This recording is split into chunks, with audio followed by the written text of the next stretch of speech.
একজনের ছবি দেখেছি একটা হোটেলে বসেছে, আশ্চর্য। আপনি কি তাকে ল্যাট্রিনের মধ্যে শোয়া দেখতে চান? আপনি কি তাকে কর্দমাক্ত অবস্থায় রাস্তার মধ্যে শোয়া দেখতে চান? সহজেই কাউকে ট্যাগিং দিয়ে, রাজনীতি দিয়ে রয়ের দালাল বলা কিংবা পাকিস্তানের দালাল বলা, আমেরিকার দালাল বলা এটা উচিত নয়। রাজনীতিতে বিতর্কিত থাকবে, বিতর্ক না হলে তো রাজনীতি জমবে না। আসলে একটা সময় আওয়ামী লীগকে নিয়ে কথা বলতো তো জনগণ, এখন আওয়ামী লীগ নাই, কাকে নিয়ে বলবে? তাই এখানে সাবজেক্ট উত্তরণ করা হয়। আমার কাছে মনে হচ্ছে যে নির্যাতিত হয়েছে, নিপীড়নের শিকার হয়েছে, সেই বুঝতেছে আসলে কতটা নির্যাতনের শিকার ছিলেন।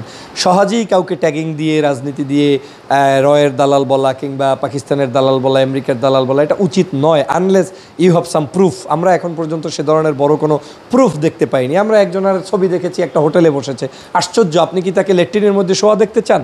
আপনি কি তাকে কর্দমাক্ত অবস্থায় রাস্তার মধ্যে শোয়া দেখতে চান? এটা তো কোনো সৌজন্যতা না। একজন মানুষ অ্যারেস্ট হলেও আজকে অ্যারেস্টের সময় তার পিকচার একরকম থাকবে, রিমান্ডে উঠলে আর এক রকম থাকবে, জেলে গেলে আর এক রকম থাকবে, রুমে থাকলে আর এক রকম থাকবে।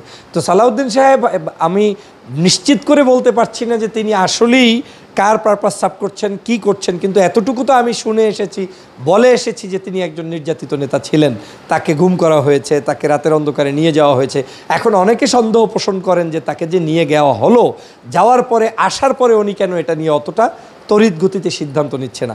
দেখেন, অনেক সময় অনেক কারণে নেওয়া হয় না। কিছু কিছু মানুষ আছেন যে চিন্তা করেন যে এই জিনিসগুলোকে নিয়ে এখন পড়ে থাকবো, নাকি নতুন স্বপ্ন নিয়ে এগিয়ে যাব, নাকি এটা সময় আসলে তখন করব। পলিসি তার থাকতে পারে এমন যে রাষ্ট্র ক্ষমতা চেঞ্জ হোক না, দেখি কি হয়। এখন যে কোনো ব্র্যান্ডের পুরাতন এসি বদলে নতুন ওয়ালটন এসিতে উপভোগ করুন 25% ছাড়।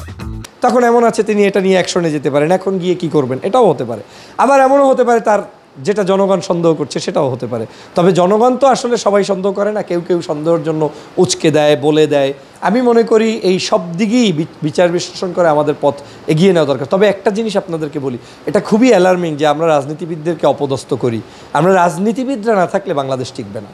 আপনি এই ইউটিউব দিয়ে, ফেসবুক দিয়ে আমি একটা বক্তব্য দিলাম, ঝাঁঝালো মন্তব্য করলাম, আপনার হয়তো কোটি কোটি ভিউ হবে, কিন্তু এই ভিউ দিয়ে রাজপথ কাঁপাতে পারবেন না। ভিউ দিয়ে আপনার হয়তো একটা ক্ষতি সাধন করতে পারবেন, কিন্তু আপনি জনকল্যাণে কিছু অবদান রাখতে পারবেন না। সে কারণে আমি বলছি যে আমাদের মিডিয়া ব্যবহারেরও নিয়ম জানতে হবে। রাষ্ট্রের আসলে এখন শত্রুটাকে বলেন। এখন যদি আমি বিএনপিকে শত্রু বানাই দেই, জামাতকে শত্রু বানাই দেই, একজনকে রয়ের এজেন্ট বানাই দেই, একজন, তাহলে কি দাঁড়াবে? আমরা অনৈক্যের মধ্যে পড়ে যাব। এই ফাঁকে শত্রুরা এসে আবার মাঠে নতুন করে তিনি কিন্তু জায়গা গেড়ে নেবেন। অতএব এখন আমাদের শত্রু শুধু আওয়ামী লীগ এবং ফেসিবাদ। আওয়ামী লীগ বলতেও কারা? যারা খুন করেছে, হত্যা করেছে, নির্যাতন করেছে তারা।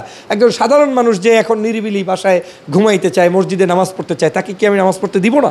এটা তো হতে পারে না। রাজনীতিবিদদের এই চরিত্র হরণটাও আমি মনে করি কোনো জায়গার গোয়েন্দা বিভাগের একটা পরিকল্পনার অংশ, এবং বিদেশি কিছু কুচক্রী আছে যারা এই কাজগুলো করে তাদের চরিত্রকে জাতির সামনে ছোট করে দিয়ে, হ্যাও করে দিয়ে তাদের অবস্থানটাকে খাটো করে দিচ্ছে, এবং এই অবস্থান খাটো হওয়ার মধ্য দিয়ে আগামীর বাংলাদেশটা একটা চ্যালেঞ্জিংয়ের মধ্যে পড়ে যাবে এবং সমাজটা নতুন করে আর একটা ঝুঁকির মধ্যে পড়বে, এবং তাতে আওয়ামী লীগের উপকার হবে।